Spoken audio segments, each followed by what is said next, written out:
Some video games tell emotional, thought-provoking stories. Others transport players to fantastic new worlds and push technology's boundaries to their limits. And others, well… That one sounded like it hurt. There's a difference between pushing the envelope and tearing the envelope to shreds, sprinkling it into a rocket and launching it into the stratosphere. These games do the latter. In fact, they contain scenes that are so vulgar, offensive, or politically incorrect that they completely redefined bad taste. How far is too far? Buckle up, kids. You're in for a bumpy ride. Dead Space 2's DIY eye surgery.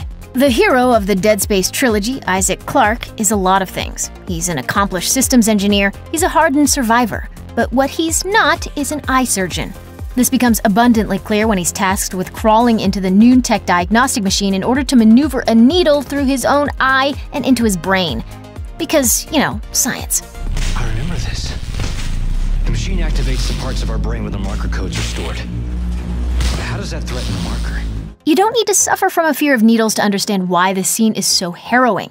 It's up to you, the player, to make sure that the device goes straight through Isaac's iris, which is pretty tough to do given Isaac's erratic movement. Missing means game over, but not before you get a delightful cutscene in which Isaac's eye bursts open in a shower of blood. Dead Space 2 is an unsettling game, and yet among all of the interstellar horror, this scene still stands out as the most barf-inducing of them all. That's a good indication that maybe, just maybe, the developers took things a little too far. Medal of Honor's Taliban faction. Medal of Honor's single-player campaign focuses on 2002's Operation Anaconda, one of the biggest battles in the opening stages of the long-running Afghan war. But that's not the problem. The real issue is the 2010 game's multiplayer mode, which initially allowed players to fight on the side of the Taliban. From a certain point of view, that makes sense. Medal of Honor is based on actual events, and Electronic Arts and its partners were simply trying to make the game as historically accurate as possible. But it was too much too soon. With the war in Afghanistan entering its 8th year and the 9/11 attacks still a recent and painful memory, the American public didn't react well to news that teenagers would be able to step into the digital shoes of the United States' real-world enemies. The military's Army and Air Force Exchange Service refused to stock the game. The British Secretary of State for Defense called the game tasteless and advocated banning it. Ultimately, Electronic Arts bowed to public pressure and simply removed the word Taliban from Medal of Honor's multiplayer mode, quelling the debate. Duke Nukem Forever's Capture the Babe mode.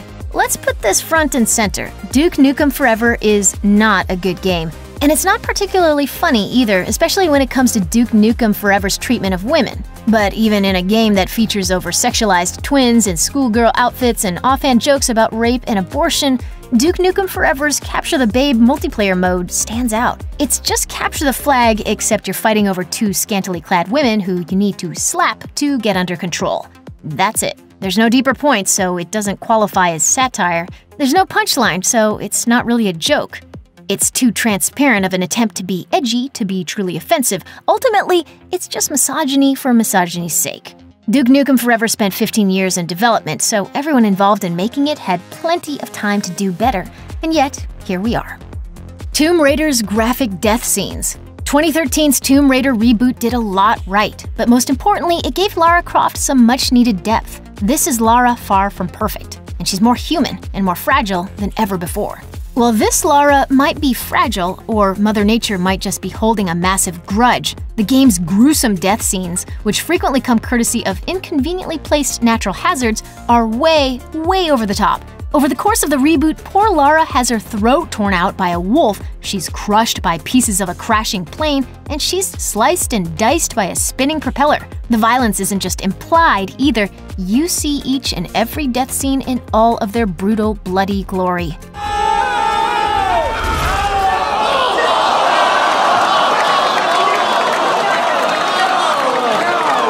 Grand Theft Auto: Vice City's Gang War. Sure, Grand Theft Auto might be the godfather of pushing buttons, but there are some lines even the satirical crime sim series shouldn't cross, and genocide is one of them. In GTA Vice City, protagonist Tommy Vercetti gets wrapped up in an ongoing conflict between the community's Cuban and Haitian gangs. In typical GTA fashion, Tommy ends up helping and hurting both sides. But it's not Vercetti's double-crossing scumbaggery that had the public up in arms, it was the game's poor choice of words. See, Vice City referred to both groups by their ethnicity, and in-game prompts encouraging players to kill the Haitians or kill the Cubans sound a lot like calls for ethnic cleansing.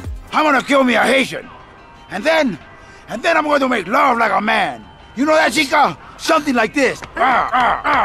Advocacy groups noticed and complained accordingly. Then Mayor of New York Michael Bloomberg threatened to take legal action if the offending phrases weren't removed. In response, Rockstar and publisher Take-Two buckled. Later versions of the game referred to the two sides using gang names, not ethnic titles, and removed the offending dialogue, making for a kinder, gentler murder simulator. Grand Theft Auto Vice City is still very, very edgy, but it no longer advocates the extermination of an entire race.